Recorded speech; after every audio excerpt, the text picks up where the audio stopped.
Good afternoon. I'm going to introduce myself. I'm just a veteran, and I've been through a lot in my lifetime. And I just want to make a comment. We've known for a long time that our government hates us. We've known for a long time that you can't really get ahead in this country like you used to, because everything that we spend or try to help ourselves up, they find a way or found a way to take it away. Now we have a real administration who is at least trying to clean up the mess that's been left by those people. Personally, I think that we would never win as a small group. That's why those people in blue had to cheat on the elections. Back in 1972, I lived in Chicago. My brother and myself were the only two in our district that voted for the Republican because of what the other guy had planned on doing. Neither one of us at the time had realized that down the road we were going to end up going into the military, so we didn't know that then. I remember my mother coming home, and she said, "You know what? There was two people in the district here that didn't vote for the Democrat." And my brother and I looked at each other and said, "Yeah, we know who it was." And she says, "Well, I know too. It was you two." And I said, "Well, the only way you could have known that is that you saw that ballot." So that indicates to me that there was some cheating going on there, okay? But that's Chicago politics for you, though. It's always been that way. And it hadn't really changed much, even after all the oligarchs and all the other wannabe shot callers would get away with what they did up there. And they still, to this day, have been leading communities down the wrong direction. This is why the gangs thrive there and all the corruption. I have, over all the years I've been alive, saw my country do things that I just couldn't believe they would do, and have some of us participate in the lies, the news media. You know, in 1968, the Vietnam War could have been won. The Viet Cong had no longer been that much of a problem because they got whooped badly. And so badly, in fact, that the NVA, the North Vietnamese, had to take over because their numbers had been so, let's say, decimated. We lost a lot of people too.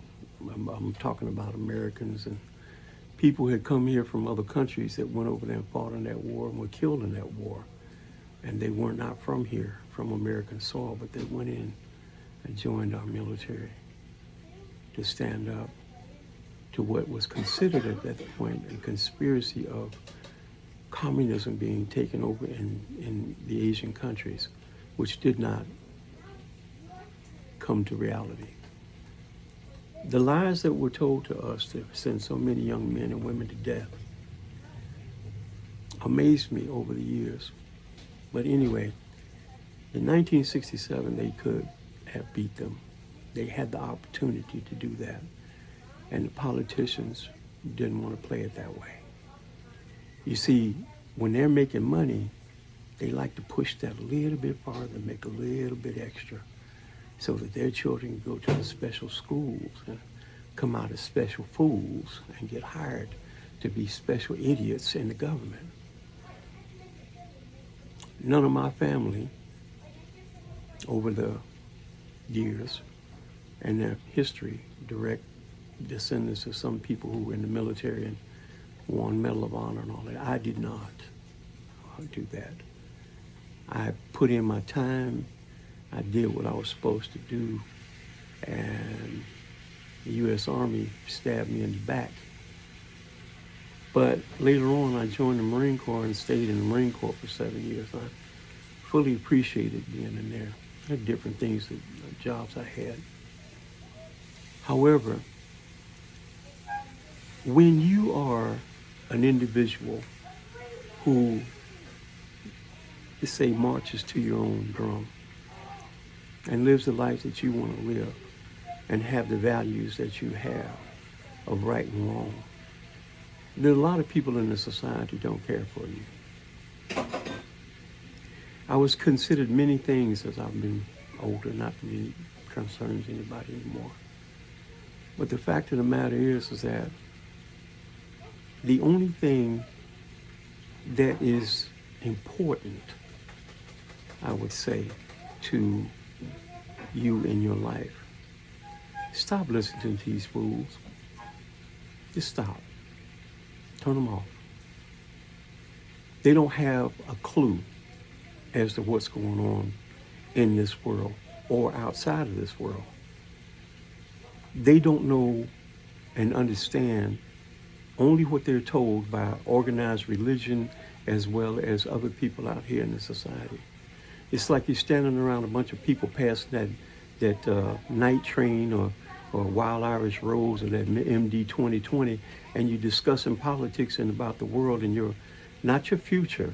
They're talking about how you're living now, how downtrodden you are, how you put down. You know, we make our own holes to get into.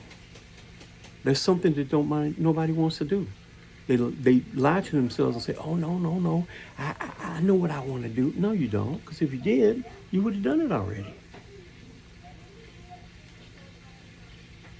The position of Americans in this world, especially the older ones, who nobody listens to anymore, they don't hear them.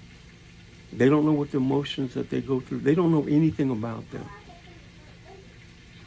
I have wisdoms I've picked up over the years I can't give to young people. You know why? Because people don't want to hear it. They think they know better. And when they get into traps and get caught up in that propaganda and all that other stuff, they suddenly realize I'm standing in quicksand and I'm slowly sinking and ain't nobody throwing me no rope. Ain't nobody trying to help me. Really? I thought the first rule of law with anything was God helps those that helps themselves. If you ain't helping yourself, what are you doing then? This sociability thing that's been in this country for a long time. I've watched over the years the so-called communists and all these other people always coming out of high school, coming out of college, discussing it in a matter of fact. Hey, how come we don't do that here? Because the government can take care of us. Well, the first thing is you don't understand that the government doesn't do anything. They don't manufacture nothing. They don't do anything as far as trying to teach you anything. They try to keep you subjugated. They want to keep you under control, and you do what they want you to do. It's akin to being a poor streetwalker out there doing services for people and taking the money and handing it to somebody else who claims he's going to take care of you real good. And in some cases they do, unto death. So my point of view is with this, and not that anybody gives a damn, because I'm sure they don't, is that I'm fed up with dealing with the liars, the propagandists. Mainly who I'm talking about wear blue, and they run around talking about how the Republicans were KKK and all this. I got news for you. My family, some of them from the South. The KKK was not developed by no damn Republicans. In fact, the Republican Party came into being by going over there as abolitionists. They were against slavery. And here's another little note that most people don't understand either. You black people in America, you weren't the only slaves. How's that for a shock, huh? And the slavery that was done and conducted in the world, known world at one point, came completely out of the Muslim world. So, listening to all the garbage and the protests and throwing rocks at law enforcement, you're an idiot if you do that. All you're doing is making yourself a target. You have no power whatsoever. You think you do. And when they put that $6,000 or $12,000 or whatever it is in your hand, you think you didn't won the lottery, or you either think, oh, I'm making good money doing wrong things. Doesn't that sound familiar? Does it? Well, anyway, we'll talk again somewhere in the near future. Oh, actually, I'll be talking. You just listen.